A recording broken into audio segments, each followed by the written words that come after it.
믿음으로 쟁취할 약속의 땅 은혜로 공평하게 나누시는 하나님이라는 제목으로 말씀을 같이 나누겠습니다.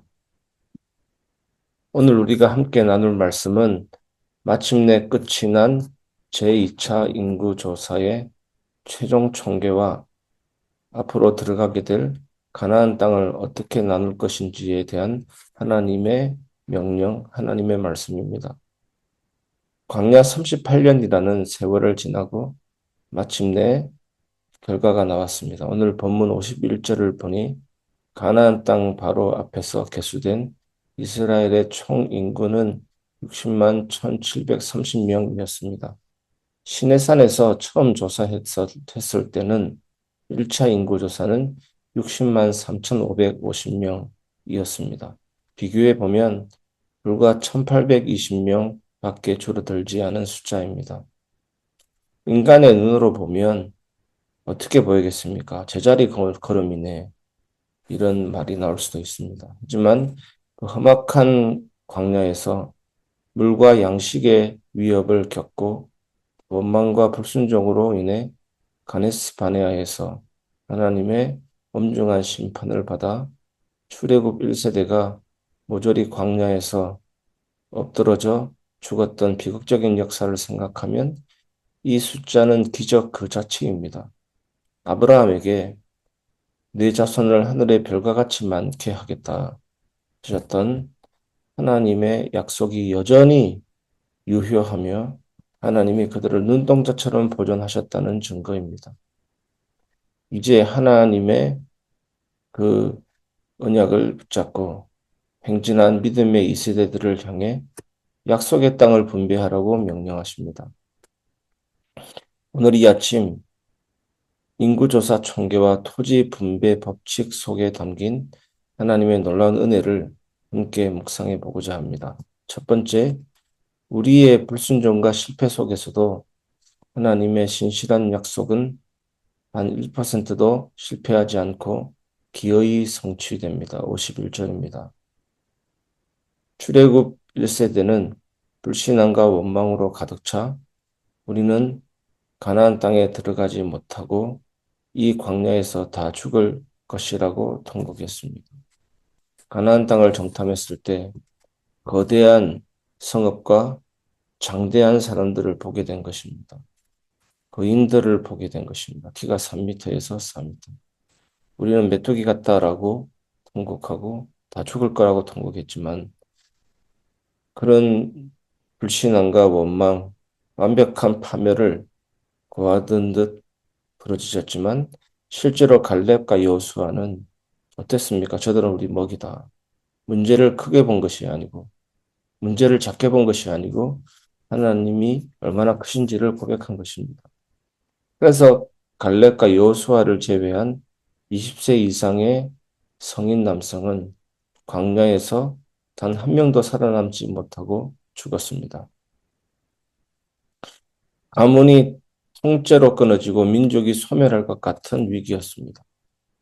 우리 인생도 어떻습니까? 때로는 실수, 죄, 예기치 못한 환경의 장애물 때문에 이제 내 인생은, 내 약속은, 나의 삶은 실패 아닌가 낙심할 때가 있습니다. 그러나 여러분 한번 보십시오. 인간은 실패했으나 하나님의 언약은 실패하지 않습니다. 문제는 잡아먹을 듯이 달려오지만 하나님은 그 문제보다 더 크신, 더 위대하신 분이십니다. 그래서 여러분 약속보다 약속의 하나님을 신뢰하시기 바랍니다. 선물보다 선물을 주시고자 하시는 하나님을 사랑하시기 바랍니다. 이해 안 돼도 신실하신 하나님을 신뢰하시기 바랍니다. 때로는 이해할 수 없는 상황이 오더라도 하나님은 신실하시다 신뢰하시기 바랍니다. 거친 광야 한복판에서 1세대가 죽어가는 그런 참혹한 상황 속에서도 하나님은 그 잿더미 아래서 다음 세대라는 파릇파릇한 새싹을 60만 명이나 밀어 올리고 계셨습니다. 결국 최종 총계는 처음과 거의 다름없는 숫자로 유지되었습니다. 나의 연약함과 환경의 척박함 때문에 하나님의 약속을 의심하지 마십시오. 내가 흔들릴지라도 나를 향한 하나님의 선하신 뜻과 구원의 언약은 오늘도 변함없이 진행 중이며 기어이 성취될 줄 믿으시기 바랍니다. 성경의 인물들은 그 순간에는 이해가 안 되고 그 순간에는 세상적으로 볼 때 망하는 것처럼 보이고 그랬던 자들이었습니다. 하지만 지나고 나서는 어땠습니까? 모든 것이 하나님의 손길이었습니다. 이것이 섭리입니다. 포로 이스라엘이 바벨론 포로 생활 70년 이후에 다시 이스라엘로 돌아와서 성전을 재건하게 됩니다. 성벽을 재건하게 됩니다. 그때 지도자들이 스룹바벨, 학개, 서가랴, 에스라 같은 사람들이었습니다. 이분들이 공통적으로 처음 했던 것이 뭡니까? 여호와의 선하신 손입니다. 산발락과 도비아 같은 사람들이 계속해서 방해하고 그리고 많은 사람들이 이 사람들을 죽이게 하고 바벨론 왕을 반역하는 의미로 이 성벽을 쌓는다는 가장 무서운 음모를 꾸몄지만 여호와의 선하신 손의 도움을 힘입어서 성전 벽 재건을 완성했다. 성벽 재건을 완성했다. 이렇게 고백하고 있는 것입니다. 두 번째, 하나님은 우리의 형편과 분량을 다하시고 각 사람의 삶의 크기에 꼭 맞는 은혜를 주십니다. 가나안 땅을 나눌 때 하나님이 세우신 첫 번째 원칙은 비례의 원칙이었습니다. 54절 말씀처럼 수가 많은 지파에게는 넓은 땅을 주고 수가 적은 지파에게는 적은 땅을 주라고 하셨습니다. 지파의 인구 수뿐만 아니라 그들이 개간할 수 있는 노동력과 경작지의 비옥함까지 다 고려하신 공평하신 분배였습니다. 우리는 살아가면서 자꾸 남의 떡을 보며 비교하곤 합니다. 저 사람은 왜 저렇게 넓은 지경을 가졌을까? 왜 내게 주신 은혜의 분량은 이토록 작고 좁은가 하며 상대적 박탈감을 느낍니다. 그러나 기억하십시오. 하나님의 은혜는 획일적인 똑같음이 아니라 가장 정확한 맞춤형입니다. 하나님은 내 영적인 역량과 내 삶의 무게를 정확히 아십니다. 감당하지 못할 큰 땅을 주어서 교만함으로 망하지 않게 하시고 너무 좁은 땅을 주어서 결핍으로 쓰러지지 않게 하십니다. 지금 내게 주신 가정, 내게 주신 물질, 내게 주신 사명의 자리가 내 영혼을 가장 안전하게 지키기 위해 하나님이 자로 잰 듯 정확하게 선물하신 최선의 분량임을 인정하고 감사함으로 누리시기를 바랍니다. 감사함으로 누릴 때 한 단계 더 높은 더 큰 분량의 축복을 맡기십니다. 또 한 단계 더 큰 축복의 분량을 하나님이 자로 잰 듯하게 내게 주셨다는 사실을 깨닫고 범사에 감사할 때 더 높은 단계의 축복도 허락하십니다. 이렇게 계단식으로 성장하고 하나님의 풍성한 은혜를 체험하게 될 줄 믿습니다. 한 가지에 감사하는 사람은 두 가지를 맡기고 두 가지를 감사하고 하나님이 최적의 분량을 주셨다라는 사실을 깨닫고 감사할 때 그 위에 것도 하나님이 주시는 분이십니다. 최종적으로는 우리가 이런 물질에 얽매이지 말고 난 여호와로 인하여 즐거워한다 할 때 모든 억압과 분량에 속박하면서 빠져나오게 되는 것입니다.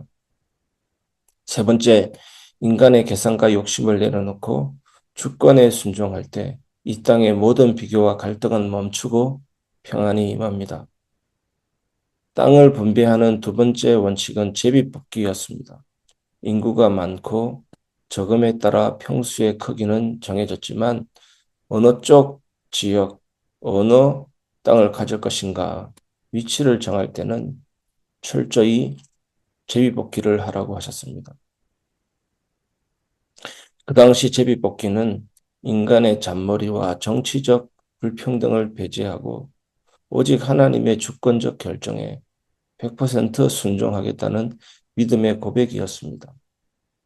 잠언 16장 33절 말씀 보니까 제비는 사람이 뽑으나 모든 일을 작정하기는 여호와께 있느니라.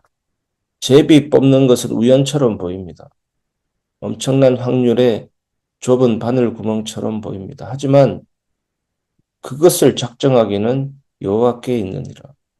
하나님은 이 세상의 모든 초미세한 작은 부분과 눈에 보이는 큰 덩어리까지 하나님이 창세전에 작정하시는 것입니다. 얼마나 위대하시고 전능하신 하나님이십니까?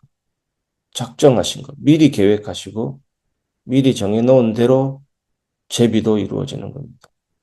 로또 1등 당첨도 이루어지는 겁니다. 희한하지 않습니까? 놀랍지 않습니까? 요리사가 이미 머릿속에 요리 모든 그림이 있기 때문에 척척 해결해 나가는 것입니다. 건축가가 건물 짓기 전에 이미 완성된 건물이 머릿속에 들어있는 것입니다. 하나님은 모든 만물을 이렇게 움직이고 진행하십니다. 만약 지파들이 서로 좋은 땅, 비옥한 땅을 차지하려고 인간적인 계산기를 두드리고 목소리를 높였다면 어떻게 됐겠습니까? 가나안 땅 들어가기 전에 이미 싸우고 지치고 찢어지고 분열되었을 것입니다. 하지만 제비를 뽑음으로 이 땅의 진짜 주인은 하나님이시며 나의 위치를 정해주신 분도 하나님이시다라는 고백 앞에 모두가 원망 없이 승복할 수 있었습니다. 내 뜻과 내 계산대로 인생의 자리가 정해지지 않아서 답답할 수도 있지만 왜 나는 하필 이 직장에, 왜 나는 이런 형편에 서 있게 되었을까? 원망이 밀려올 수도 있습니다. 그런데 여러분 명심하십시오. 성도의 삶에는 우연이란 없습니다. 요셉이 당한 모든 일들이 우연처럼 보입니다. 어떻게 저렇게 복도 없이 저런 비참한 삶을 살까? 이렇게 보였을 수도 있습니다. 롯이 보아스를 만난 것, 롯이 하필이면 이삭을 죽기 위해서 간 곳이 보아스의 밭이라는 것, 그리고 보아스를 통해서 메시아가 오는 계보가 이어진다는 것. 이게 우연처럼 보일 수도 있습니다. 세상이 볼 때. 에스더가 왕후가 된 것, 우연처럼 보일 수 있습니다. 십자가는 사람의 음모인 것처럼 보일 수 있습니다. 하지만 모든 일을 통해서 하나님은 구원 계획을 이루셨습니다. 우연처럼 흩어진 점들을 하나님은 모든 것들을 섭리로 연결해서 가장 완벽한 그림을 하나님이 완성해 나가시는 겁니다. 말씀을 마무리해 보겠습니다. 내 뜻을 내려놓고 변치 않는 언약을 신뢰하라입니다. 사랑하는 성도 여러분, 오늘 본문의 이스라엘 2세대는 광야의 혹독한 심판과 죽음의 골짜기 속에서도 60만 1730명이라는 숫자로 신실하게 보존하시는 하나님의 손길을 경험했습니다. 그리고 마침내 들어갈 가나안 땅을 주님의 주권 아래 가장 공평하고 평화로운 방법으로 분배받는 축복의 지침을 얻었습니다. 인간의 눈에 보기에는 광야의 결핍과 인간적인 계산보다 우리를 끝까지 먹이시고 살리시며 약속의 기업을 주시는 하나님의 언약의 은혜가 언제나 비교할 수 없이 더 크고 확실합니다. 하나님이 성도들, 교회를 이렇게 양육하십니다. 요한계시록에 보면 하나님이 교회를 양육하시는 내용이 나옵니다. 오늘 우리를 먹이시고 살리시고 보살피시고 지키시고 이끌어 가시는 그 하나님을 신뢰하시기를 바랍니다.